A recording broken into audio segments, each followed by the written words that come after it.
चलो बच्चों, अपना अपना प्रेजेंट, हाँ प्रेजेंट मार्क करो। ओके।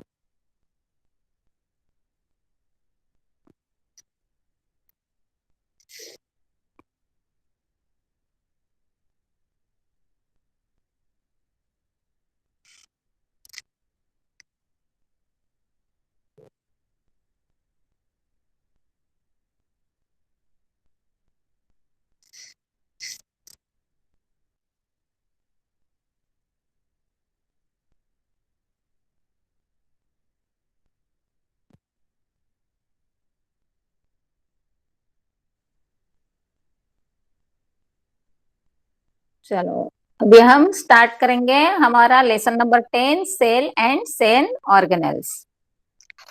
एक लेक्चर तो हो चुका है, तो उसके बारे में, ऑर्गेनेल्स के बारे में तो बहुत सारा मैंने बताया है। आज थोड़ा विशाल के लिए मैं हिंदी में बात करूंगी। Okay students? ओके, चलो तो स्टार्ट करेंगे।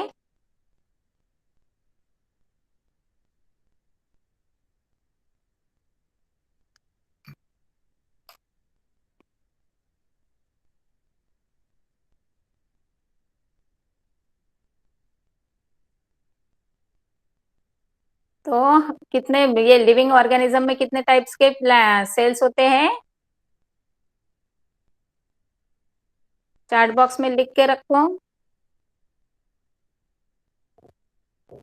मैंने आपको ड्रॉ करने के लिए भी बोला था, होमवर्क भी दिया था आपको।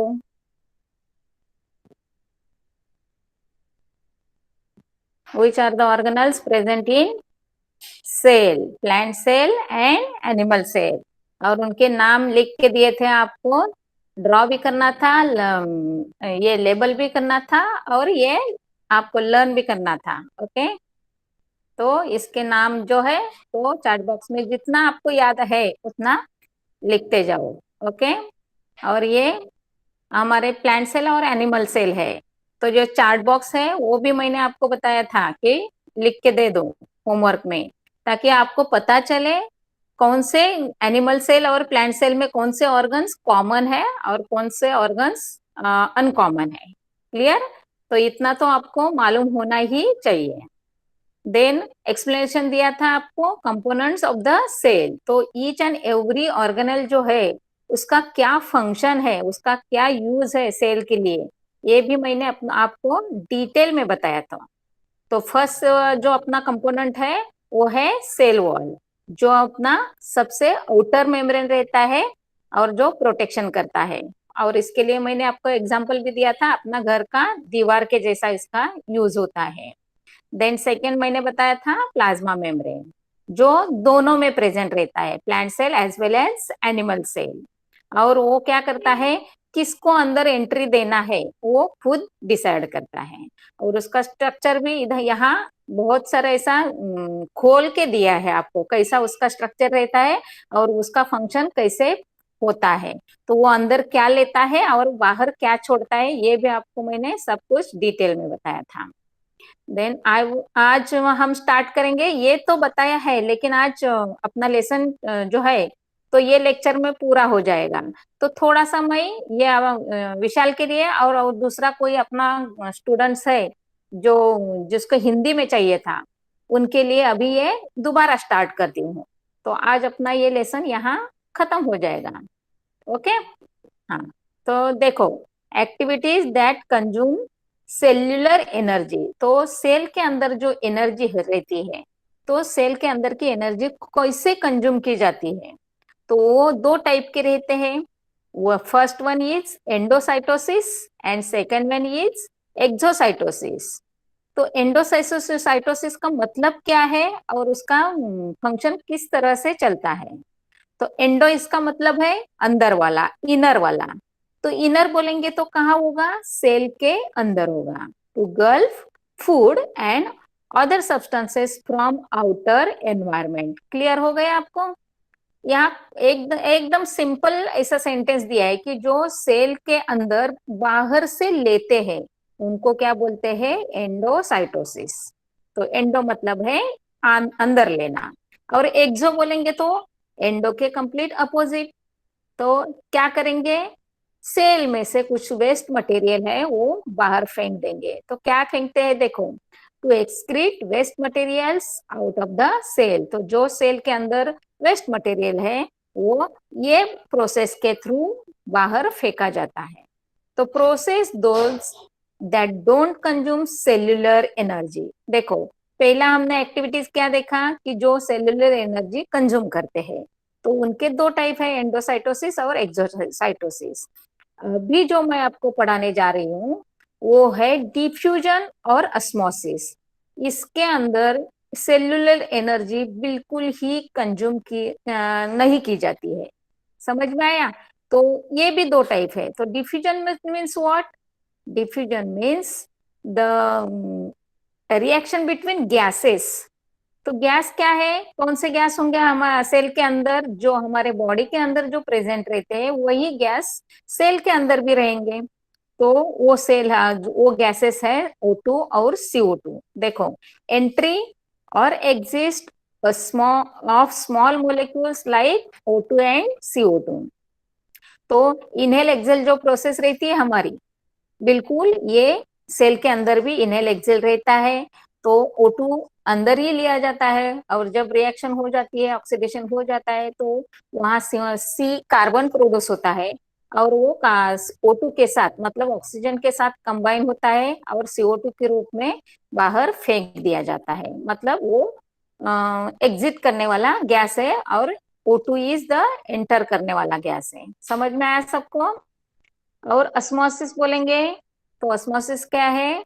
The travelling of water from a part with more water to a part with less water. मतलब क्या है, अस्मोसिस में लिक्विड फॉर्म में जो वाटर रहता है उसका जो आना जाना रहता है उसको बोलते हैं अस्मोसिस।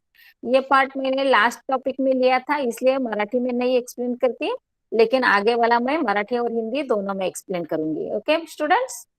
हाँ। तो आपको ध्यान में रखना है कि सेल्यूलर एनर्जी कंज्यूम करने वाले प्रोसेस कौन से हैं, और सेल्यूलर एनर्जी के बिना होने वाले प्रोसेस कौन से हैं। समझ में आया? और उनके लिए अभी ऑस्मोसिस के लिए आपको एक एग्जांपल दिया था। क्या दिया था? वो रेजिन्स है जो हम रात को भिगा के रखते हैं, तो पानी में डाल के रखते हैं, तो वो सुबह में कैसे फूलते हैं ना। जो बादाम है पानी में डालते हैं तो सुबह हम देखते हैं तो कैसा फूल जाते हैं। तो वो प्रोसेस है, वो osmosis takes place there. Okay, सबको समझ में आया? हाँ।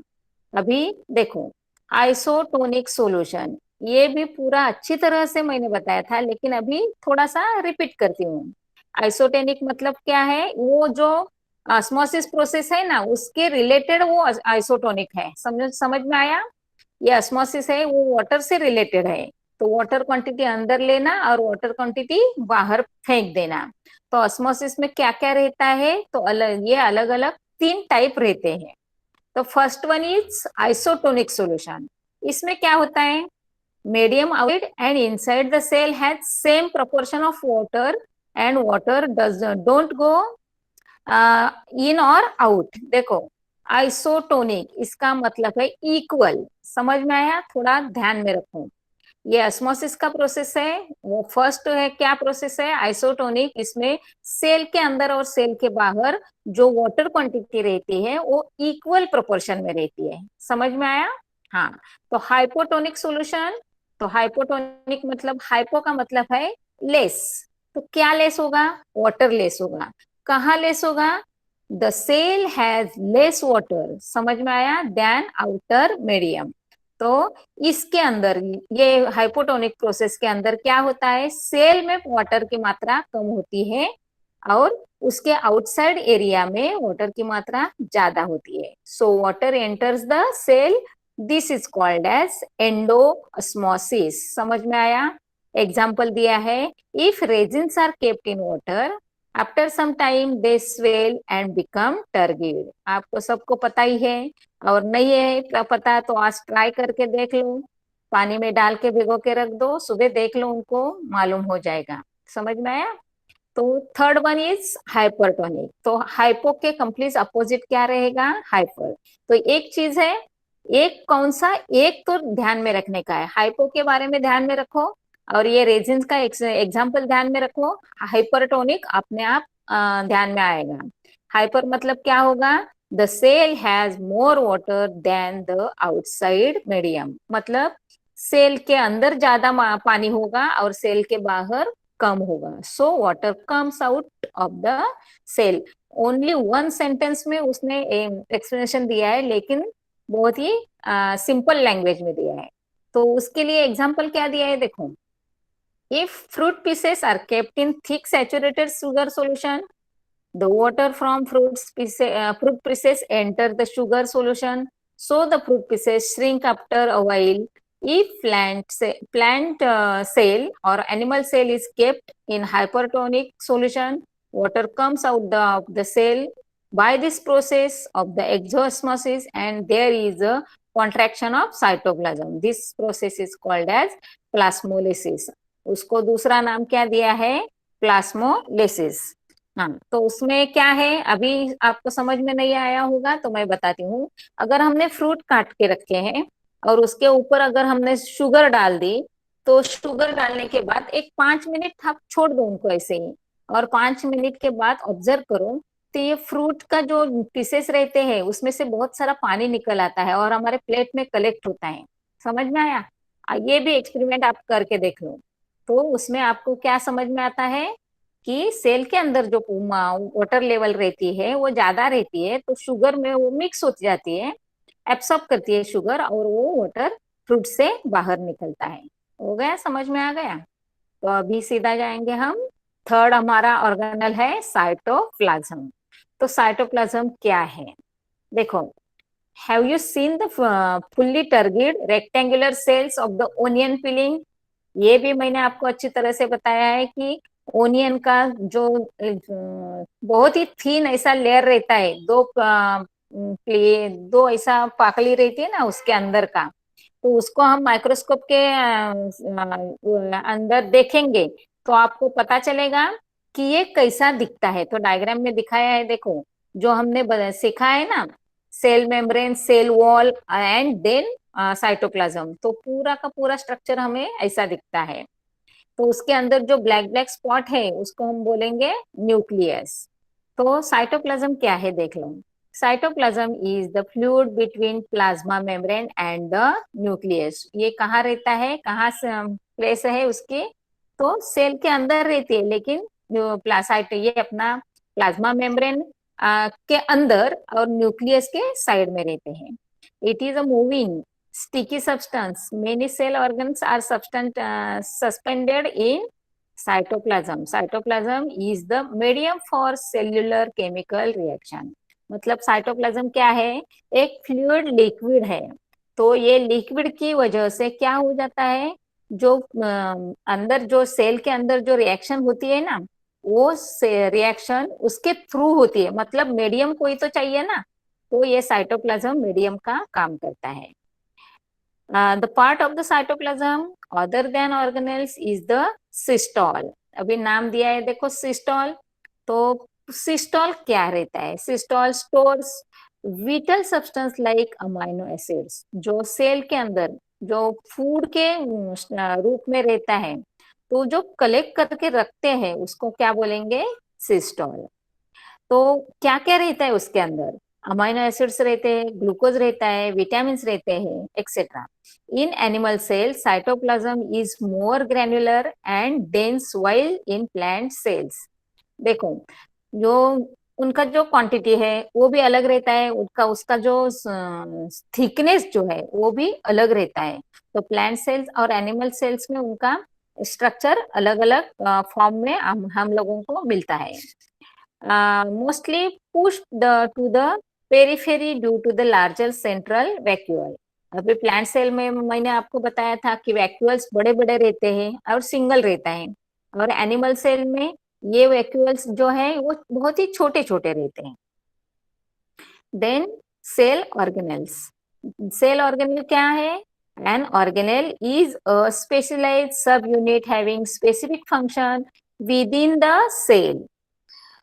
They are organ of the cell. Each organelle has its own lipoprotein membrane except nucleus and chloroplast. देखो ये क्या रहता है, लिपोप्रोटीन मतलब ये प्रोटीन का ही रहता है, लेकिन उसके ऊपर का जो कवरिंग रहता है वो लिपोप्रोटीन का रहता है। हाँ, अभी अब मैंने बता ही दिया आपको कि ये अमाइनो एसिड रहता है, ग्लूकोज रहता है, विटामिन रहते हैं, तो बिल्कुल उसके साइड में जो कवरिंग रहता है थिन लेयर उसको बोलते हैं lipoprotein. Then except nucleus and chloroplast, all the organelles can be seen only with electron microscope. सब सेल बोलेंगे तो सेल इतना छोटा रहता है कि हम ऐसा हमारे आंखों से नहीं देख सकते। तो सेल के अंदर के जो ऑर्गेनेल्स है वो हम कैसे देख पाएंगे, तो उसके लिए ऑब्जर्वेशन के लिए हमें इलेक्ट्रॉन मायक्रोस्कोप का ही यूज करना पड़ता है। बघा आता बाकीच्या मुलांसाठी पण एकदा की सेल ऑर्गनल म्हणजे काय असतात, तर तुमचे जे काही सेलचे मेन पार्ट आहेत की नाही, की प्रत्येक एक वेगळा वेगळा पार्ट आहे आणि त्याचं एक प्रत्येकाचं सेपरेट फंक्शन आहे, त्याला नाव दिलेलं आहे त्यांनी ऑर्गन ऑफ द सेल। आणि ह्या प्रत्येक जो ऑर्गन आहे त्याचं एक वेगवेगळं सेपरेट असं स्ट्रक्चर आहे आणि ते स्ट्रक्चर असतं त्याच्यावर एक कव्हरिंग मेम्ब्रेन असतं आणि त्या मेम्ब्रेनला त्यांनी नाव दिलेलं आहे लिपोप्रोटीन मेम्ब्रेन। समजलं सगळ्यांना? आता बघा त्यात काय आहे, न्यूक्लियस, जसं आपल्या बॉडीमध्ये ब्रेन असं अगदी सगळ्याचा कंट्रोल असतो की नाही, तसं सेलमध्ये न्यूक्लियस हा सगळ्याचा मेन आहे, की सगळं जे काही त्याचं हेड म्हणतात ना, म्हणजे डोकं, ते न्यूक्लियस असतं आणि सायटोप्लाझम त्याच्यामध्ये सगळं मीडियम म्हणून काम करत असतो। क्लोरोप्लास्ट हा प्लांटमध्ये खूप महत्वाचा रोल असतो, कारण क्लोरोप्लास्ट नसेल तर त्यांचं फोटोसिंथेसिस प्रोसेस होत नसते। क्लिअर झालं सगळ्यांना? त्याच्यानंतरचा आपला पार्ट आला न्यूक्लियस। आता न्यूक्लियस काय आहे बघा, जे मी तुम्हाला सांगते की आपल्या बॉडी मधलं जसं ब्रेन तसं सेल मधलं न्यूक्लियस। तर न्यूक्लियस साठी त्यांनी काय सांगितलंय बघा, की न्यूक्लियसची डायग्राम एकदा बघून घ्या तुम्ही, की न्यूक्लियस म्हणजे काय, तर पहिल्यांदा मी तुम्हाला सांगितलं होतं सेल मधला जो एक सेंटरला तुम्हाला दाखवला होता तो तुमचा न्यूक्लियस। परत एकदा डायग्राम तुम्हाला सगळ्यांना दाखवते, तुम्हाला न्यूक्लियस कुठे असतो हे लक्षात येईल। हा, हे बघा प्लांट सेल जो ग्रीन आहे त्याच्यामध्ये न्यूक्लियस तुम्हाला असा व्हायलेट इंडिगो कलर मध्ये दाखवलाय आणि इकडे तो साईडला आहे बघा, आणि अॅनिमल सेल मध्ये मात्र सेंटरला आहे। का, तर व्हॅक्युअल्स छोटे आहेत त्यामुळे न्यूक्लियसची प्लेस तुम्हाला सेंटरला मिळाली। समजलं? म्हणजे दोन्ही सेल मध्ये तुमचा न्यूक्लियस प्रेझेंट आहे आणि त्याचा खूप महत्वाचा रोल आहे। तर तो जो छोटा गोल तुम्हाला दाखवलाय तो गोल कसा असतो बघा, म्हणजे त्याचं इंटरनल स्ट्रक्चर कसं असणार आहे। तर न्यूक्लियस मध्ये मी तुम्हाला न्यूक्लिओलस असा एक वर्ड शिकवला होता बघा। तर आता जेव्हा आपण स्ट्रक्चर ऑफ न्यूक्लियस जेव्हा स्टडी करतोय तेव्हा न्यूक्लिओलस तुम्हाला पहिला डार्क कलर मध्ये दाखवलाय जो सेंटरला आहे, आणि त्याच्यानंतर आहे क्रोमॅटिन, त्याच्यानंतर आहे न्यूक्लिअर पोअर, म्हणजे तुम्हाला थोडक्यात स्पंज लाईक स्ट्रक्चर आहे त्याचं, आणि त्याच्यानंतर आहे nuclear membrane. When observed under electron microscope, we can see nucleus covered by the double layered membrane with small pore. These pores allow the passage of the material in and out of the nucleus, म्हणजे अंदर बाहर करना है, जो material हमें चाहिए नहीं चाहिए उसको अंदर बाहर करना है, ये काम कौन करता है, पोर्स करते हैं। Nucleus has one round nucleolus end network of the chromatin fibre. उसके अंदर न्यूक्लियोलस करके एक ऑर्गेनेल है जो इम्पोर्टेंट रोल प्ले करता है। बाकी के जो है वो क्रोमैटिन फाइबर रहते हैं, मतलब जो हमारा ब्रश रहता है ना उसमें जैसे थ्रेड रहते हैं ना वैसा थ्रेड रहते हैं। तो स्पंज के अंदर कैसा कुछ कुछ मटेरियल रहता है ना, बिल्कुल वैसा मटेरियल हमारे न्यूक्लियस में रहता है।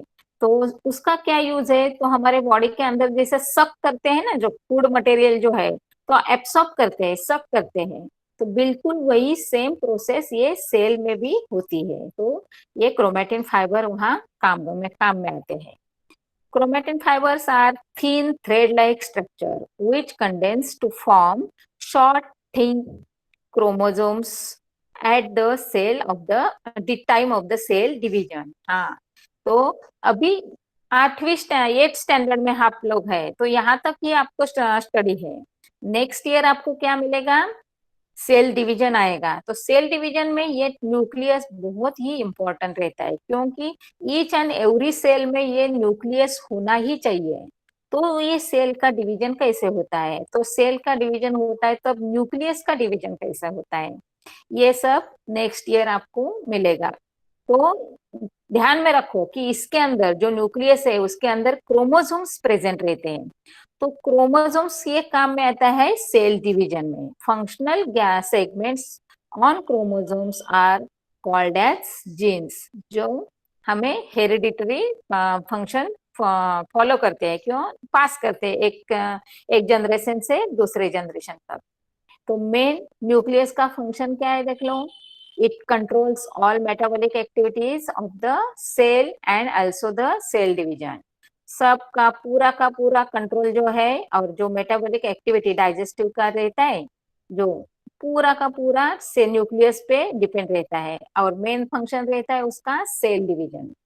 सेकेंड यूज क्या है उसका, it is involve in the transmission of the hereditary character from parents to the offspring. जैसे कि मैंने आपको बताया कि जब पेरेंट्स में कुछ कुछ जो प्रेजेंट रहता है वो हमारे बच्चे में आ जाता है, तो वो किसके थ्रू आता है, वो सब आता है जीन्स के थ्रू आता है। तो जीन्स कहाँ प्रेजेंट रहते हैं, और जीन्स में क्या प्रेजेंट रहता है, जीन्स में रहते हैं डीएनए, डीएनए में रहते हैं क्रोमोसोम्स, और ये सब के सब क्रोमोसोम्स रहते हैं न्यूक्लियस में।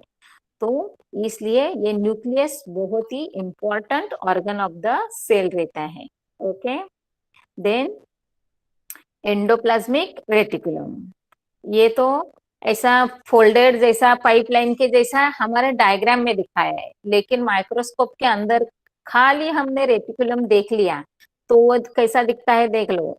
न्यूक्लियस के बाजू में रहता है, और उसमें राइबोसोम्स रहते हैं, और उसमें जो फोल्ड लाइक स्ट्रक्चर रहता है, जो हम कपड़ा का फोल्ड करते हैं ना, बिल्कुल वैसा फोल्डेड स्ट्रक्चर है। तो उसके अंदर क्या रहता है, उसके अंदर रहता है राइबोसोम। बघा मुलांना आता, how many types of the pipelines are there in your building or home, what are their functions and what will happen if they were not there। म्हणजे थोडक्यात काय आहे की सपोज तुमचं घर आहे आणि घराला तुम्हाला पाईपलाईन दिलेली आहे, तर फर्स्ट यूज काय असतो पाईपलाईनचा, पाणी येण्यासाठी घरामध्ये। आणि दुसरा सेकंड यूज काय असतो, की जे तुमचं ड्रेनेज सिस्टीम आहे त्याला पण आपण पाईपलाईन लावतोय की नाही। हा, मग सेम फंक्शन तुमचं इथे त्या एंडो, हा ईआर लक्षात ठेवा, एंडोप्लाझ्मिक रेटिक्युलम म्हणजे शॉर्टकट मध्ये लक्षात ठेवायचं ईआर। मग हे कसं काम केलं जातं बघा, the organelle which conducts various substances inside the cell is called endoplasmic reticulum. सगळं जे काही आत घेण्याची जी प्रोसेस आहे ती प्रोसेस कोणत्या ऑर्गन थ्रू होत असते, endoplasmic reticulum. Endoplasmic reticulum has a net-like structure consisting of interconnected linear tubes and sheets filled with the fluid। आता हे काय तुमचं पाईपलाईन म्हणतो आपण, त्याच्यामध्ये काय असतं, फ्लुइड म्हणजे लिक्विड असतं, म्हणजे ते काय असतात, अशा लिक्विडनी भरलेले असतात। आणि आता सपोज मी तुम्हाला एक स्पंजचं उदाहरण देते की ड्राय स्पंज असेल तर तो हलका असतो बघा, पण जर त्याला आपण पाण्यात टाकलं तर तो काय करतोय, सगळं पाणी अब्सॉर्ब करतो की नाही, त्याच्यामध्ये जे काही होल असतात त्याच्यामध्ये, आणि मग तो काय होतोय, असा हेवी होऊन जातो बघा। आणि जर त्याला उचलून तुम्ही दाबलं तर काय होणार आहे, सगळं पाणी ड्रेन होणार आहे। मग सेम सिस्टीम तुमच्या एंडोप्लाझ्मिक रेटिक्युलम मध्ये होत असते। ER is the connected to the nucleus from inner side to the plasma membrane. आता ह्याचं कनेक्शन कुठे असतं किंवा हा कुठे प्रेझेंट असतो, तर बघा न्यूक्लियस तुम्हाला सेंटरला दाखवला डायग्राम मध्ये दिसतंय, आणि त्या न्यूक्लियसच्या साइडने तो आहे, म्हणजे काय आहे, तो न्यूक्लियसशी कनेक्टेड आहे। आणि त्याची जी येलोइश साइड आहे बघा, ती कुठे कनेक्टेड आहे, प्लाझ्मा मेम्ब्रेन, म्हणजे तुमच्या सेल वॉलच्या आतला जो लेअर आहे त्याला आपण प्लाझ्मा मेम्ब्रेन म्हणतोय की नाही। म्हणजे तो थोडक्यात सांगायचंय, न्यूक्लियस पासून सेलच्या आउटर लेअर पर्यंत कनेक्टेड आहे। समजलं सगळ्यांना। ER has ribosome granules on its outer surface, आणि डायग्राम मध्ये तुम्हाला दाखवलंय बघा रायबोसोम, तुम्हाला पूर्ण डिटेल एक जो काही तुमचा ऑर्गनेल आहे त्याचाही पूर्ण डायग्राम दिलाय, आणि त्याचाही पूर्ण असा डिटेल स्टडी दिलेला आहे। का, तर आता तुम्हाला हे सगळं जर डिटेल समजलं असेल तर नेक्स्ट इयर तुम्हाला ते सगळं इझी जाणार आहे. ओके, पुढे बघा. आता जसं न्यूक्लियस साठी काहीतरी 2 फंक्शन सांगितले होते की नाही, आता तुमच्या एंडोप्लाझ्मिक रेटिक्युलम साठी पण फंक्शन दिलेले आहेत. मग आता ते काय आहे? It is the framework that support cell. पहिलं फंक्शन काय आहे? तो सपोर्ट करतो सेलला, समजलं?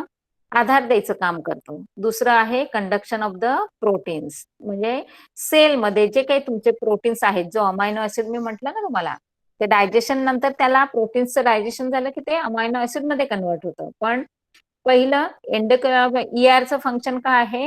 ही कंडक्शन ऑफ प्रोटीन्स. अगदी 2 वर्ड मध्ये तुम्हाला दिलेलं आहे, त्यामुळे इझिली तुम्ही ते लक्षात ठेवू शकता. त्याच्यानंतर आहे toxins that have entered the body through food, air and water are made water soluble by ER. म्हणजे जे काही टॉक्झिक मटेरियल म्हणजे वॉटर थ्रू किंवा फूड थ्रू किंवा एअर थ्रू येत असेल तर त्यांना इझिली सोल्युबल करण्यासाठी हे ईआर हेल्प करत असतं. And then flush out of the body, आणि पुन्हा त्याच्यातनं जे काही थोडंसं शिल्लक राहतं, जे वेस्ट मटेरियल, ते मात्र पुन्हा बाहेर फेकलं जातं. क्लिअर सगळ्यांना?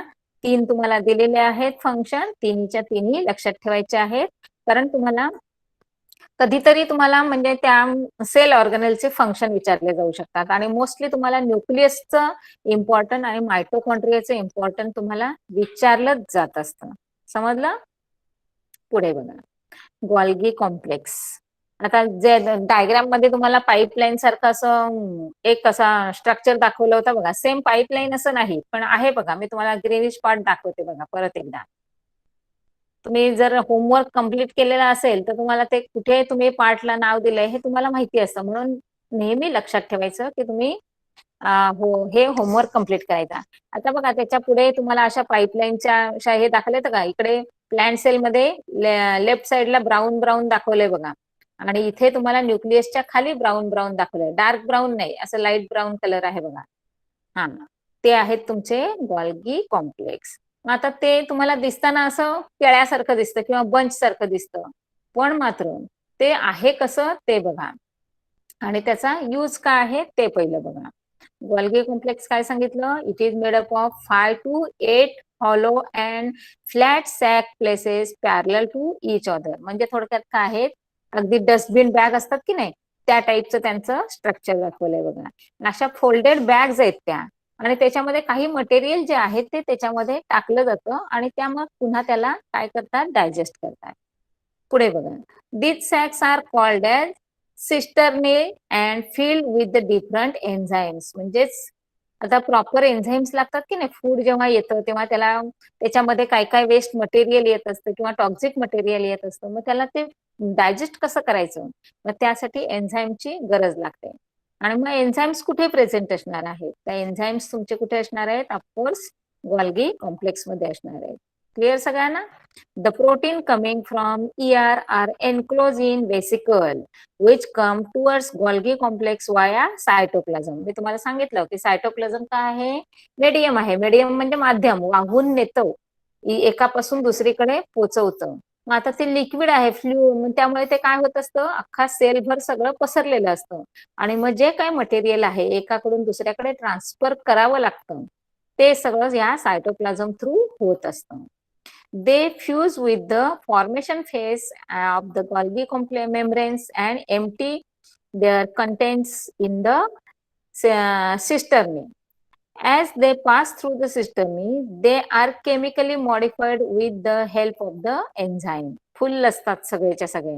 They are again packed in the vesicles. These vesicles exit from the maturation phase. These cisternae work like packing department that packs and distribute the substance. म्हणजे काय आहे थोडक्यात, की आता अगदी तुम्हाला साधं सिंपल आपलं एक्झाम्पल देते बघा, की एखादं स्टोअर असेल तर स्टोअरमध्ये काउंटरला फक्त काय केलं जातं? सेल केला जातो, पण सेल करण्यापूर्वी तुमच्या वस्तू पॅक होणं गरजेचं असतं की नाही? मग त्यासाठी कुठेतरी पॅकिंग डिपार्टमेंट असतं की नाही, म्हणजे कोणीतरी पॅकिंग डिपार्टमेंटला 2-3 लोक वर्कर्स काम करत असतात, आणि सगळं मटेरियल जे आहे ते पॅक करण्याची प्रोसेस तिथे चालते. मग थोडक्यात काय आहे, की आपल्या सेलमध्येही अशा प्रकारचं वर्क चालू असतं आणि मग तिथे काम करण्यासाठी कोण असणार आहे, तर तिथे काम करण्यासाठी हे गोल्गी कॉम्प्लेक्स नावाचं ऑर्गन असतं आणि ते सगळं काय करत असतं, जे म्हणजे मटेरियल आहे, जे त्या रिएक्शन मध्ये म्हणजे तयार होत असतं किंवा त्याच्यातले एन्झाईम यूज करून जे तयार होत असतं, ते सगळं पास आउट करण्यासाठी हे तुमचं काय म्हणायचं याला, गोल्गी कॉम्प्लेक्स तुमचं हेल्प करत असतं. क्लिअर झालं सगळ्यांना? म्हणजे थोडक्यात काय आहे, पॅकिंग डिपार्टमेंटचं काम कोण करत असतं, गोल्गी कॉम्प्लेक्स करत असतं. त्याच्यानंतर आता ह्याचे फंक्शन बघा. Golgi complex is the secretory organ of the cell. का सेक्रेटरी का म्हणायचं? सेक्रेटरी म्हणजे असा मोठा सेक्रेटरी नाही, सिक्रेटरी असं, म्हणजे तो काय करत असतो, एन्झाईम सिक्रेट करत असतो. जसं तुमच्या तोंडामध्ये लाळ येते बघा, तुम्ही काही तोंडात आणता का कुठून, ती नॅचरली येत असते की नाही. तुमचा एखादा असं आवडीचा पदार्थाचं नाव काढलं की लगेच तोंडात लाळ येते की नाही. म्हणजे हे सगळं सिक्रेशन नॅचरल सिक्रेशन होतं की नाही आपल्या तोंडामध्ये. सेम त्या सेलमध्ये पण ह्या गोल्गी कॉम्प्लेक्स मध्ये काय होत असतं, एन्झाईमचं सिक्रेशन होत असतं. It modified sorts and packs material synthesize in the cell. काय होत असतं, सगळं जे काही आता त्याला अर्थातच पॅकिंग डिपार्टमेंट म्हटलं, त्यामुळे त्याच्यामध्ये काय काय येणार आहेत, एन्झाईम्स असणार आहे, म्युकस असणार आहे, प्रोटीन्स असणार आहेत, पिगमेंट्स असणार आहेत. म्हणजे फक्त युजफुलच असणार आहे असं नाही, तर त्याच्यामध्ये काही वेस्ट मटेरियल पण असू शकतं. आता जे काही म्युकस वगैरे आहे, जे गरजेचं नाहीये पण थ्रू आउट तर करायला पाहिजे की नाही, मग ते कुठेतरी त्यांच्यामध्ये साठवलं जातं आणि फायनली नंतर मग ते व्हॅक्युअल्स मध्ये टाकलं जात असतं. क्लिअर सगळ्यांना? पुढे बघा. It produces व्हॅक्युअल्स and secretary vesicles. आणि ऑफकोर्स काय केलं जातं, व्हॅक्युअल म्हणजे तुमची एक मोठी बॅग असते, जो मोठा तुम्हाला गोल दाखवलाय बघा डायग्राम मध्ये, त्याच्यामध्ये हे सगळं टाकलं जात असतं आणि तो काय करतो, त्याला आपोआप डायजेस्ट करतो किंवा त्याला फेकून देत असतो. पुढे बघा. It helps in the formation of cell wall, plasma membrane and lysosome. आणि सगळ्यात महत्वाचं म्हणजे जे ऑर्गॅनिल्स तुमचे आउटर लेअरला आहेत, मग त्याच्यामध्ये कोण आलं, सेल वॉल, प्लाझ्मा मेम्ब्रेन, आणि त्या प्लाझ्मा मेम्ब्रेन मध्येच तुम्हाला लायझोसोम दाखवलं. तर हे सगळं तयार करावं लागतं सेलमध्ये, कारण जेव्हा सेल डिव्हिजन होते की नाही, तेव्हा ह्या सगळ्यांची पण तुमची वाढ होत असते. म्हणजे डिव्हिजन याचा अर्थ काय, एकापेक्षा दोन सेल तयार करण्याची प्रोसेस, त्याला नाव दिलेलं असतं सेल डिव्हिजन. मग सेल डिव्हिजन प्रोसेसमध्ये तुमचे ईच अँड एव्हरी ऑर्गन तयार होणं गरजेचं आहे.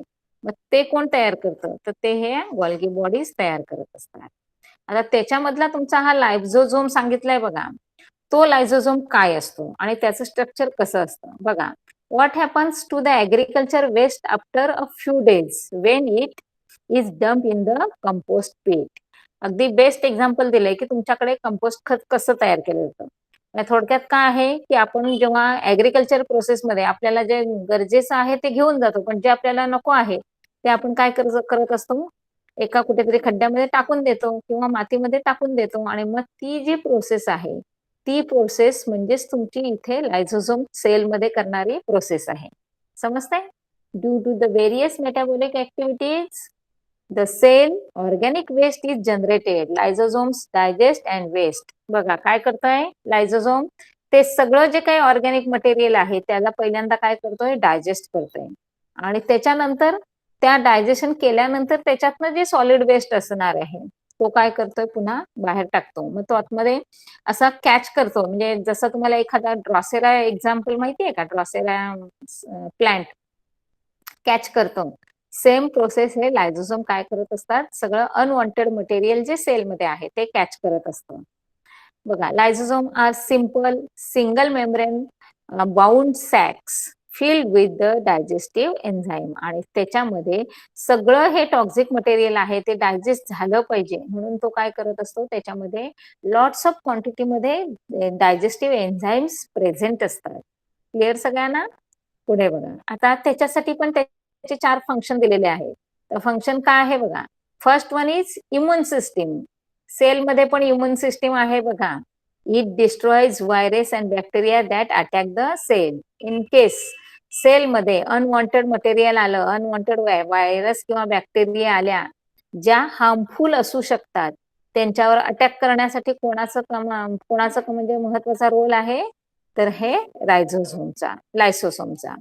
त्याच्यानंतर आहे demolition squared. It is destroy one outer cellular organelles and organic districts. म्हणजे काय करतो तो? एक तर पहिली गोष्ट अनवॉन्टेड मटेरियल आहे किंवा जे टॉक्झिक मटेरियल आहे तो काय करतोय सगळं असं सॉल्व करतोय आणि त्याला त्याच्या डायजेस्टिव्ह एन्झाईम्स जे त्याच्यामध्ये प्रेझेंट आहेत त्याच्याने तो त्याला डायजेस्ट करतोय. म्हणजे त्याला नाव दिलेलं आहे बघा त्याने ब्रॅकेटमध्ये ऑटोलेसिस. म्हणजे हा सगळा स्वतःच करत असतो. म्हणजे सेलमध्ये किती महत्वाचा रोल आहे बघा त्याचा, की बऱ्याच वेळेला by air, by food, by water असे अनवॉन्टेड मटेरियल किंवा तुमचे व्हायरसेस येत असतात. मग त्यांना फेकायचं कसं? तर त्यांना पहिल्यांदा तो सक करतो. आफ्टर डायजेशन तो काय करतो त्यांना नंतर बाहेर फेकून देतो. त्याच्यानंतर त्याचं बघा नाव काय दिलेलं आहे suicide bag. When the cell member becomes old or it damage म्हणजे सेल पण काही दिवसांनी अशा म्हाताऱ्या होतात की नाही जसं आपल्याकडे मनुष्य म्हातारा होतो तसं. मग ते जे फंक्शन करत नाहीत समजा ओल्ड सेल्स झाल्या तर न्यू ज्या सेल तयार झालेले असतात सेल डिव्हिजन प्रोसेसमध्ये त्यांचं वर्किंग फास्ट असतं आणि ह्या ओल्ड सेल्स असतात त्यांचं वर्किंग आता फास्ट नसतं. मग त्यांना डॅमेज करणं गरजेचं असतं कारण का तिथे जागा रिकामी करणं खूप गरजेचं असतं. म्हणजे प्लेस आपल्याला निर्माण करायची असते. मग आता त्या ओल्ड सेल्सचं करायचं काय? तर हे लायझोझोम्स काय करत असतात त्या ओल्ड सेल्स आहेत त्यांना सगळ्या सॉल्व करतात आणि त्यांना ब्रस्ट करून टाकतात आणि नंतर मात्र त्या अशा आपोआप नष्ट होऊन जातात. During starvation lysosome digest store proteins fats. आता स्टार्वेशन जसं तुम्हाला कधीतरी एखादा दिवस जेवायला नाही मिळालं किंवा अगदीच घरात काही नसेल तर पूर्ण दिवसभर तुम्ही उपाशी असता की नाही. हा मग सेम तशी प्रोसेस असते. थोडक्यात सांगायचंय की अगदीच पुअर पीपल असतात त्यांच्याकडे असं पोट भरून अन्न मिळत नाही बघा आणि ती प्रोसेस आहे ना त्याला स्टार्वेशन प्रोसेस म्हणतात आणि ही प्रोसेस तुमच्या सेलच्या बाबतीत पण होत असते.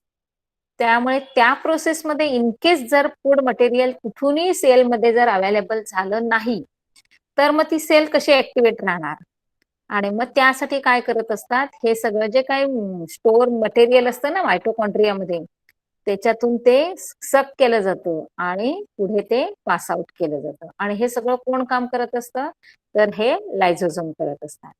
क्लिअर झालं सगळ्यांना? काय कोणाला शंका आहे? बघूया एकदा.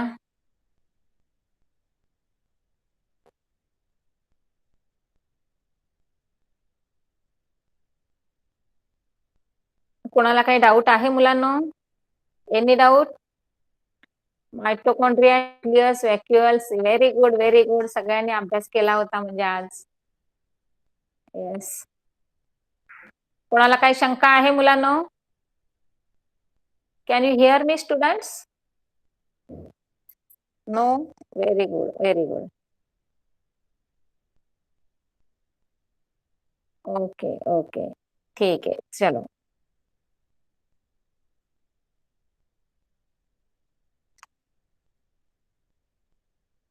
आता मायटोकॉन्ड्रिया म्हणजे जसा न्यूक्लियस इम्पॉर्टंट आहे की नाही तसा मायटोकॉन्ड्रिया पण इम्पॉर्टंट आहे आणि मायटोकॉन्ड्रिया तुम्हाला एक शॉर्ट नोट साठी विचारलं जातं. तुम्ही 8th स्टँडर्ड वाले आहात त्यामुळे न्यूक्लियस जसा तुम्हाला शॉर्ट नोटला किंवा फंक्शनला विचारलं जातं की नाही तसं मायटोकॉन्ड्रिया पण तुम्हाला एक शॉर्ट नोट किंवा फंक्शन विचारलं जातं. तर ज्या वेळेला शॉर्ट नोट विचारली जाईल त्यावेळेला तुम्हाला ही डायग्राम ड्रॉ करायची आहे. त्याला जे काही 4 लेबल्स दिलेले आहेत ते लेबलिंग करायचं आहे आणि एक 2-3 ओळींमध्ये एक्सप्लेनेशन पण द्यायचं आहे. क्लिअर सगळ्यांना? कारण मायटोकॉन्ड्रिया खूप इम्पॉर्टंट पार्ट आहे, खूप इम्पॉर्टंट ऑर्गन आहे. Which type of energy is required to run the fan, computers and electric bulbs? Where is this energy produced? Simple तुम्हाला सांगितलंय की सगळं जे तुमचे अपॅरेटस असतात ते फंक्शन करत असतात, वर्क करत असतात तेव्हा त्यांना कुठली तरी एनर्जी सप्लाय करावी लागते की नाही. जसं आपलं फॅन आहे, कम्प्युटर, इलेक्ट्रिक बल्ब आपण काय करतो इलेक्ट्रिक एनर्जी यूज करतो ना म्हणजे बटन ऑन करतो की नाही करंट पास व्हायला लागला की ते त्यांचं वर्कआउट करतायत. समजलं? हा मग तसं आपल्या ह्या सेलमध्ये या मायटोकॉन्ड्रियामध्ये एनर्जी स्टोअर करून ठेवलेली जाते आणि मग ज्या वेळेला स्टार्वेशन प्रोसिजर असेल किंवा कंडिशन असेल त्यावेळेस त्याच्यातनं ते घेतलं जातं. Each cell requires energy and this energy is produced in the mitochondria. Under the electron microscope, a mitochondria is seen as a double membrane structure. जर तुम्ही हे बघितलं तर तुम्हाला हे कसं दोन साइडने दिसते ना लेफ्ट राईटने आणि डायग्राम कशी तयार झाली आहे बघा. त्याला इनर मेम्ब्रेन आहे, आउटर मेम्ब्रेन आहे आणि जे पॉइंट असे बर्ड सारखे आहेत त्याला सिस्ट म्हणून नाव दिलेलं आहे आणि जो मेम्ब्रेन लाईक स्ट्रक्चर आहे त्याला मॅट्रिक्स म्हणून नाव दिलेलं आहे. तर हे खूप असं महत्वाचं आहे. द आउटर मेम्ब्रेन इज पोरस and the inner membrane is deeply folded. These folds are called as cysts. In the inner cavity is filled with the proteinous gel-like matrix containing ribosome. म्हणजेच काय आहे, जे ब्ल्यू कलरचं gel आहे ते तुमचं ribosomes आहे. Phosphate granules and DNA. म्हणजेच या सगळ्या मायटोकॉन्ड्रियामध्ये तुमचं काय काय प्रेझेंट आहे ते पहिले लक्षात घ्या. काय काय आहे? Ribosomes are present, phosphate granules are present and also DNA. Therefore it can produce its own protein. आणि म्हणूनच तिथे काय होतात की प्रोटीन फॉर्मेशन प्रोसेस तयार आहे. With the help of the enzymes, mitochondria oxidize carbohydrates and fats in the cell. The energy released in this process is stored in mitochondria in the form of ATP. ATP चा long form काय दिलाय बघा, ॲडेनोसाइन triphosphate. लक्षात ठेवायचं आहे word का, तर इथून पुढे तुम्हाला एटीपी आणि डीएनए हे तुमचे रिलेटेड वर्ड असणार आहेत आणि पुन्हा क्रोमोझोम हा एक त्याच्याशी रिलेटेड वर्ड असणार आहे. तर एटीपी काय आहे, तर यंदा तुम्हाला 1 मार्कसाठी write the long form of the ATP असा क्वेश्चन 100% येतो हा. त्यामुळे लक्षात ठेवायचं आहे ॲडेनोसाइन ट्रायफॉस्फेट एटीपी. क्लिअर झालं? हा. आणि हे कुठे प्रेझेंट असतं? मायटोकॉन्ड्रियामध्ये असतं. आणि मायटोकॉन्ड्रियामध्ये काय काय असतं अजून तुम्हाला सांगितलं, रायबोझोम असतं, फॉस्फेट ग्रॅन्युअल्स असतात आणि डीएनए असतं. आणि सगळं हे असल्यामुळे तिथे energy release in this process is stored in mitochondria. म्हणजेच त्याला एक असं मराठीमध्ये म्हणतात energy, energy house, power house म्हणतात ना, तसा हा एनर्जी हाऊस म्हणतात. Plant cells have less mitochondria than animal cell. म्हणजे थोडक्यात काय म्हणायचं की प्लांट सेलमध्ये मायटोकॉन्ड्रिया छोटे असतात किंवा एखादीच असते, पण ॲनिमल सेलमध्ये मात्र त्या जास्त मोठ्या प्रमाणामध्ये असतात. तर त्याचं फंक्शन काय दिलंय बघा, to produce energy rich compound ATP. मतलब म्हणजेच काय की एटीपी फॉर्म करण्यासाठी तुम्हाला काय आहे, मायटोकॉन्ड्रियाची गरज असते. आणि दुसरं आहे synthesis of the protein, carbohydrates, lipids by using the energy in ATP. म्हणजेच तुम्हाला सिंथेसिस करायचं असतं, त्याचं डायजेशन करायचं असतं, तयार करायचं असतं आणि इतर ठिकाणी ते पाठवायचं पण असतं. ह्या सगळ्या प्रोसेस आहेत, ह्या सगळ्या मायटोकॉन्ड्रियामध्ये होत असतात. आणि त्याच्यानंतरचा भाग आला तुमचा व्हॅक्युअल्स, जो तुमच्या प्लांट सेलमध्ये खूप मोठा असतो आणि ॲनिमल सेलमध्ये मात्र छोट्या छोट्या असतात, पण खूप असतात त्या. मग आता व्हॅक्युअल्सचं स्ट्रक्चर कसं असतं, तर बघा बॅग लाईक स्ट्रक्चर आहे ते. नाही आपण कशी एखादी कॅरी बॅग घेत असतो, तिला ओपन केली की काय दिसतं, होल स्पेस दिसते की नाही. हा, म्हणजे म्हणूनच त्याला नाव दिलेलं आहे व्हॅक्युओल्स. Vacuoles are the storage sacs for solid or liquid contents. They don't have any typical shape or size. The structure of the vacuole changes according to the need of the cell. Vacuoles is bounded by single membrane. काय त्याचा उपयोग काय आहे, तर फक्त सेलमध्ये जे काही नको असणारे जे काही जे वस्तू आहेत, ज्या म्हणजे आपण कचरा डस्टबिन बॅग म्हणतो की नाही आपली, त्याच्यामध्ये आपल्या घरातलं सगळं जे काही नको असणारं टाकून देत असतो, सेम ते फंक्शन त्या व्हॅक्युअलचं असतं. आणि त्यामुळे म्हणूनच त्याचं मेम्ब्रेन पण एकदम साधं असतं आणि वेस्ट मटेरियल मावलं पाहिजे म्हणून त्याला साईज आणि शेप काय असा फिक्स नसतो. म्हणजे जेवढं क्वांटिटीमध्ये तयार होईल मटेरियल तेवढं त्याच्यामध्ये गेलंच पाहिजे, तेवढ्यासाठी त्याचा साईज अशी बिगर साईज असते. आता त्याचे फंक्शन बघा तुम्हाला काय काय दिले, to maintain the osmotic pressure of the cell. आता तुम्हाला ऑस्मॉटिक प्रेशर सगळं समजलंय, कारण मगाशी मी तुम्हाला सगळं डिटेलमध्ये सांगितलंय की तुमचं water level in and out करण्याची जी प्रोसेस आहे ती. मग आता ऑफकोर्स काय असणार आहे, व्हॅक्युअल मध्ये ती पहिली प्रोसेस होत असते. Do store metabolic by products and end products, that is glycogen, protein, water. म्हणजेच हे सगळे जे काही प्रोसेस होत असतात सेलमध्ये, देवाणघेवाण आणि एनर्जी फॉर्मेशन किंवा तुमचं डायजेशन, तर हे सगळं करण्यासाठी तुम्हाला त्याच्यामधनं काही काही लिक्विड लागत असतात. म्हणजे थोडक्यात सांगायचं आहे की स्टोअर रूम असतात की नाही, ज्याच्यामध्ये सगळंच टाकून ठेवलेलं असतं. काही रिक्वायर्ड पण असतं आणि काही अनवॉन्टेड पण असतं. सगळं तिथे साठवून ठेवलेलं असतं.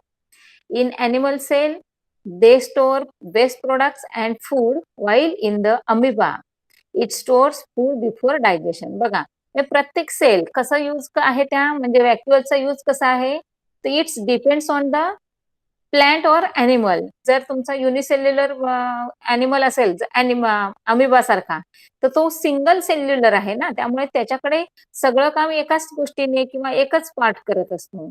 मग त्याच्यामध्ये फूड डायजेशनच्या आधी फूड पण त्याच्यातच असतं आणि आफ्टर डायजेशन पण त्याच्या वेस्ट मटेरियल पण त्याच्यामध्येच असतं. आणि प्लांटमध्ये मात्र तुम्हाला व्हॅक्युअल्स मोठ्या प्रमाणामध्ये दिसतात. का?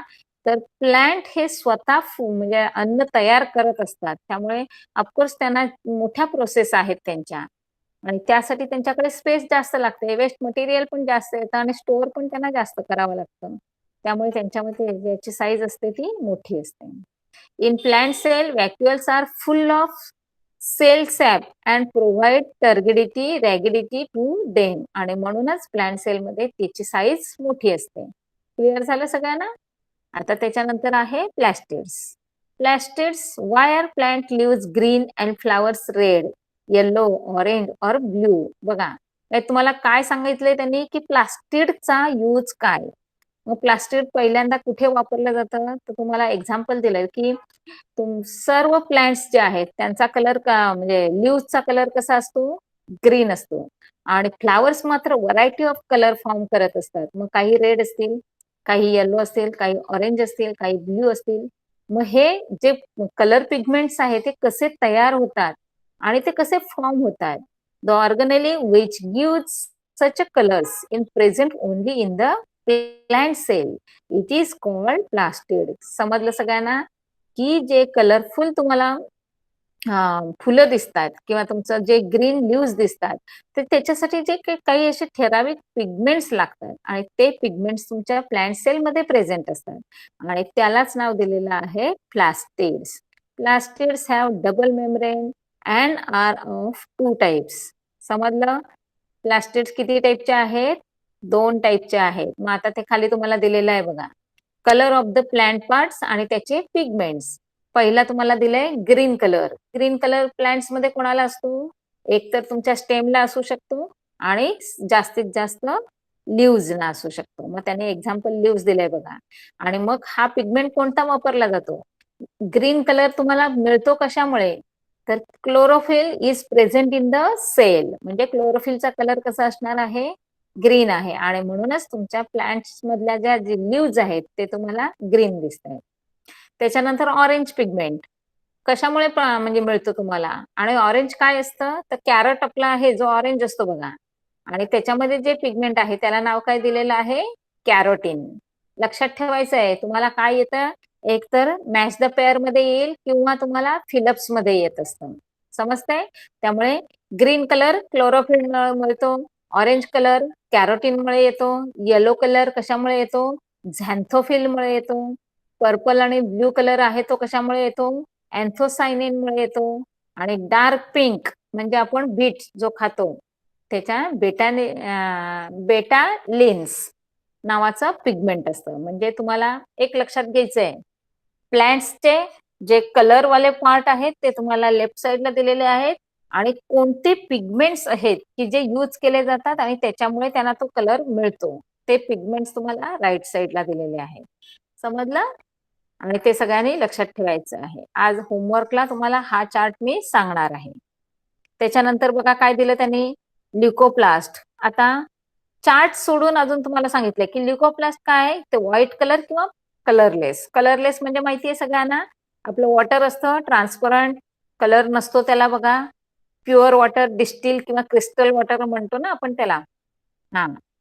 त्याच्यानंतर आहे क्रोमोप्लास्ट, कलर प्लास्टिड्स. आता क्रोमोप्लास्ट मध्ये काय होतं? व्हेरियस कलर कुठलाही असू शकतो, त्यामुळे त्याला नाव काय दिलेलं आहे? Colour plastids. म्हणजे एक वरचे तुमचे 4-5 तर आहेतच आहेत, शिवाय तुम्हाला अजून 2 दिलेले आहेत की ज्याच्यामध्ये व्हाईट अँड कलरलेस साठी लिकोप्लास्ट आहे आणि कोणताही कलर जेव्हा प्रेझेंट होतो तेव्हा त्याच्यासाठी क्रोमोप्लास्ट असतो.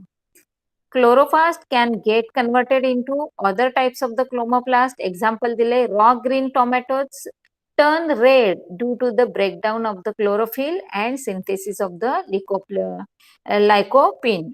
बघा, अगदी मस्त एक्झाम्पल दिलंय तुम्हाला की सुरुवातीला कैरी असते बघा आपली, ग्रीन असते आणि पिकल्यानंतर त्याला येलो कलर येतो. सुरुवातीला टोमॅटो असतो, ग्रीन असतो, पिकल्यानंतर त्याला रेड कलर येतो. म्हणजे हा जो चेंज आहे तो कसा होतो, तर त्यांचे जे काही पिगमेंट्स आहेत की नाही ते ब्रेकडाऊन होत असतात आणि त्यानंतर मग पुन्हा सिंथेसिस होऊन पुन्हा त्याला वेगळा कलर मिळत असतो. म्हणजेच प्लांट सेलमध्ये कलर फॉर्मेशन कशा थ्रू होतं आणि कोणत्या प्रोसेसने होतं. त्यानंतरचं आहे क्लोरोप्लास्ट. जे मी तुम्हाला सांगते की ग्रीन तुमचे लीव्ज आहेत ते क्लोरोफिलमुळे आले की नाही. हा क्लोरोप्लास्ट का आहे बघा. Chloroplast are important for the photosynthesis process that takes place in the leaves. म्हणजे सगळ्याच्या सगळे तुमचे जे प्लांट्स आहेत त्यांचे जे लीव्ज आहेत ते ग्रीन का दिसत आहेत, तर chlorophyll is present in this leaves. आणि फोटोसिंथेसिस जी प्रोसेस आहे ती कुठे होत असते, तुमच्या लीव्ज मध्येच होत असते. मग ह्या लीव्ज मध्ये हा जो क्लोरोफिल आहे त्याचा अतिशय महत्वाचा रोल आहे. कारण तुमची जी सनराईज आणि क्लोरोफिल आणि बाकीचं वॉटर याच्यामध्ये तुमची जी काही फोटोसिंथेसिस प्रोसेस होते की नाही, तो विदाउट क्लोरोफिल तुमची फोटोसिंथेसिस प्रोसेस होऊच शकत नाही किंवा इनकम्प्लीट असणार आहे. Chlorophyll is the chloroplast trap solar energy and converts it into chemical energy. Stroma in the chloroplast contains enzymes, DNA, ribosomes and carbohydrates that are necessary for the photosynthesis. आणि after photosynthesis ते सगळं कशामध्ये होतंय, food मध्ये convert होतंय. आणि ते food जे असतं ते कुठे साठवलं जातं, त्या स्टेम मध्ये साठवलं जातं किंवा फ्रूट मध्ये साठवलं जातं, जे आपण यूज करतो ऍज अ फूड म्हणून. आता पुढे काय सांगितलं बघा, functions. Chloroplast converts solar energy to chemical energy. That means chemical energy म्हणजे आपण स्टोअर केलेलं फूड. एकदम इझी अँड सगळ्यात इम्पॉर्टंट त्याचं फंक्शन आहे की convert of the solar energy into chemical energy. Chloroplast gives different colours to the flowers and fruits. काय होत आहे, फुलांना आणि फळांना व्हेरियस कलर्स मिळत असतात. कारण जसे प्लांट्स आहेत तसे त्यांचे फ्रुट्स असतात आणि त्याचा एक स्पेसिफिक कलर असतो. Leucoplast are involved in the synthesis and storage of the food like starch, oil, proteins. आपण व्हरायटी ऑफ फूड घेत असतो की नाही आणि ते प्लांट्स मधनं आपल्याला मिळत असतं. मग कसं मिळत असतं, म्हणजे कोणत्या काही सीड फॉर्म मध्ये मिळतं, काही स्टेम म्हणजे स्टेम फॉर्म मध्ये मिळतं, काही फ्रूट फॉर्म मध्ये मिळत असतं. मग हे सगळं जे काही स्टोअर केलं जातं की नाही ते व्हेरियस स्टोरेज फॉर्म्स असतात आणि त्याच्यातनं आपण मग यूज करत असतो. Mitochondria and plastids can produce proteins as well as replicate themselves as they have their own DNA and ribosomes. आता बघा, मायटोकॉन्ड्रिया आणि प्लास्टिड्स आहेत ते काय करत असतात, म्हणजे प्रोटीन्स आहेत ते प्रोड्यूस करतात. जसं म्हणजे आपण कसं एखादी अन्न खाल्लं की आपल्याकडे पण एन्झाईम्स असतात की नाही जे सिक्रेट केले जातात आणि मग डायजेशन होतं आणि मग त्याचं पुढे प्रॉपर असं म्हणजे एनर्जी मध्ये कन्व्हर्शन होत असतं. तर सेम सेल जरी छोटा सेल असला तरी त्या सेलमध्ये सेम सगळ्या प्रोसेस होत असतात आणि with the help of DNA and ribosome. After studying the cell and cell organelle you must have come to know that all the functions in plants and animal cell are taking place smoothly due to the cell organelle. Such developed cells are called as eukaryotic cell. Last year we have studied prokaryotic cell of the bacteria. Let's now compare them. आता आपण आलो last टॉपिकला आणि जे मी तुम्हाला first जे टायटलचा आपला एक question होता बघा कॅन यू रिकॉल मध्ये, तिथे मी तुम्हाला प्रोकॅरियोटिक आणि युकॅरियोटिक सेल सांगितले होते. ऍक्च्युली तुम्हाला सध्या तुमचा मेन काय होता फोकस की प्लांट, या लेसन मध्ये आपण प्लांट सेल आणि अॅनिमल सेलचा स्टडी करणार. पण त्या सेलमध्ये पण जे त्यांचे ऑर्गॅनेलिज आहेत त्यांचे फंक्शन तर आपले झाले, पण त्याच्या आतमध्ये पुन्हा तुम्हाला प्रोकॅरियोटिक आणि युकॅरियोटिक अशा दोन टाईपचे सेल असतात. आणि त्याच्यातनं तुम्ही एक म्हणजे तुम्हाला हळूहळू वन बाय वन एक एक स्टडी असतो आणि तो डीप स्टडी दिलेला असतो. तर जर तुम्ही लास्ट इयर काय केलंय, प्रोकॅरियोटिक सेल स्टडी केलेला आहे, तर यंदा तुम्हाला सगळा तो युकॅरियोटिक सेलचा हे वर स्टडी दिलेला आहे. आणि मग त्याच्यातनं तुम्हाला काय मिळतं किंवा तुम्हाला त्याच्यातनं काय समजलं, तर काय आहे त्याने कंपॅरिझन करून दिलेलं आहे बघा. काय, तर युकॅरियोटिक सेल त्यांची साईज किती असते, 5 to 100 मायक्रोमीटर. मायक्रोमीटर हा लक्षात घ्या. त्याच्यानंतर नंबर ऑफ क्रोमोझोम्स किती असतात, मोर दॅन 1, म्हणजे जास्त क्रोमोझोम त्याच्यामध्ये प्रेझेंट असतात. आणि प्रोकॅरियोटिक सेल काय असतो, 1 to 10 मायक्रोमीटर मीटर असतो. म्हणजे किती किती त्या युकॅरियोटिकशी कंपॅरिझन केलं तर तो काय असणार आहे, छोटा असणार आहे. याच्यामध्ये क्रोमोझोम्स खूप असतात आणि याच्यामध्ये मात्र प्रोकॅरियोटिक मध्ये काय असतं, ओनली 1 क्रोमोझोम इज प्रेझेंट. त्याच्यानंतर आहे न्यूक्लियस. किती न्यूक्लियस असतात बघा, प्रो युकॅरियोटिक मध्ये with nuclear membrane, nucleolus and nucleoplasm. म्हणजेच न्यूक्लिअर मध्ये 3 महत्वाचे तुमचे छोटे छोटे ऑर्गनेल्स आहेत की जे न्यूक्लिअर मेम्ब्रेन आहे, त्याच्यानंतर जो आतला छोटा गोल आहे त्याला न्यूक्लियस म्हणतो, आणि त्याच्या बाजूला जे तुमचं स्काय ब्लू कलरचा किंवा हे लिक्विड दाखवलं होतं की नाही, त्याला न्यूक्लिप्लाझम म्हटलं आपण. आणि याच्यामध्ये काय असतं, तर फक्त न्यूक्लिओइड रिझेम्बलिंग न्यूक्लियस असतं. क्लिअर सगळ्यांना. म्हणजे दोघांमध्ये कंपॅरिझन केल्यानंतर दोघांमधला डिफरन्स तुमच्या आणि त्याच्यामधला कॉमन फॅक्टर आहे तेही तुमच्या लक्षात येतील. पुढे काय दिलं बघा, मायटोकॉन्ड्रिया अँड प्लास्टिड्स युकॅरियोटिक सेलमध्ये प्रेझेंट आहेत. आणि याच्यामध्ये काय सांगितलं, they don't have membrane bound cell organelles. म्हणजेच मायटोकॉन्ड्रिया किंवा त्याच्यामधला जो काही 3 लेअर आपण दिले होते ना, इनर लेअर, आउटर लेअर आणि सिस्ट, तर हे काय आहे, त्याच्यामध्ये असे खूप मेम्ब्रेन त्याच्यामध्ये प्रेझेंट नाहीत. म्हणजेच थोडक्यात सांगायचं आहे, some organelles are absent in prokaryotic sale.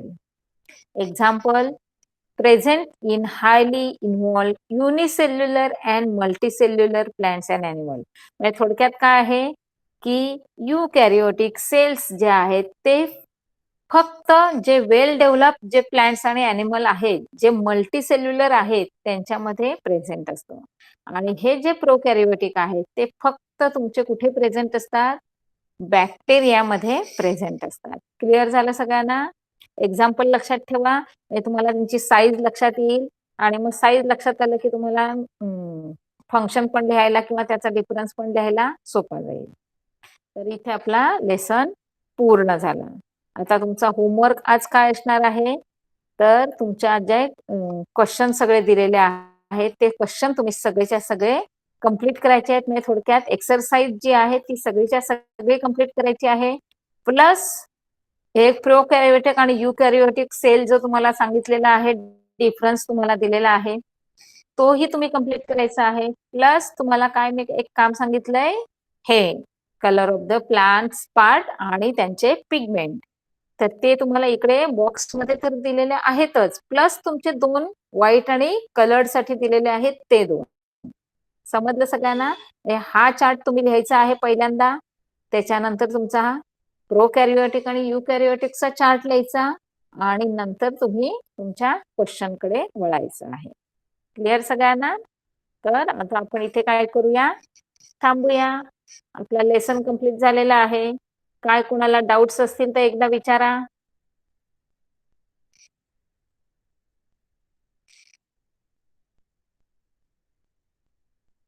Okay, कोणाला काही डाउट नाही, वेरी गुड. यस विशाल, आज हिंदी में बताया, तेरे तुझे बहुत समझ में आया होगा ना। और कौन कौन है हिंदी वाला 8th स्टैंडर्ड में? ओनली वन विशाल? ओके ठीक है.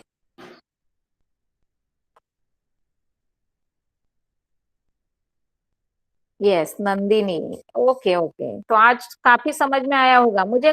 8th स्टैंडर्ड वाले थोड़ा सा एक रिमाइंडर करके दे दो, ये स्टार्टिंग के म्हणजे मतलब स्टार्ट करते हैं ना हम लेक्चर, तब बता दो तो हो जाएगा. हाँ ठीक है, चलो तो आज यहाँ हम स्टॉप करेंगे. पहला क्या काम करना है आपको, लेसन रीड करो कंप्लीट, एक वीक आपको मिलता है। हाँ, तो पहला एक लेसन रीड करना, then find out answers and then write the answer. Okay, चलो, बाय बाय।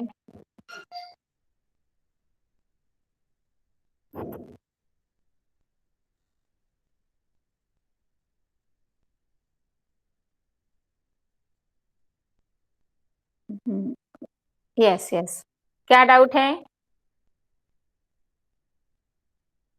बोल दे विशाल, लिख के दे।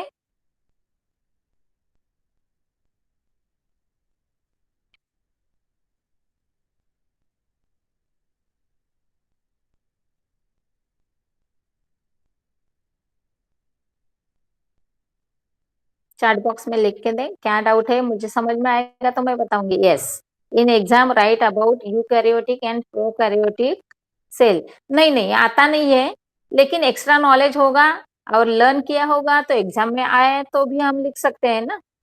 और आगे जाके आपको ये यूकैरियोटिक और प्रोकैरियोटिक है ना, उसके ऊपर बहुत डीप में स्टडी है। हाँ, बहुत डिटेल में बताया है उन लोगों ने। हाँ, इसलिए आपको अभी से ये ध्यान में रखना है, तो लिखेंगे तो हाथ से जाएगा तो ज्यादा ध्यान में रहता है, इसलिए होमवर्क ऐसा दिल लगा के करने का है। हाँ, तो ये पहला होमवर्क है, वो कंप्लीट कर लो। Okay, bye bye. Bye bye.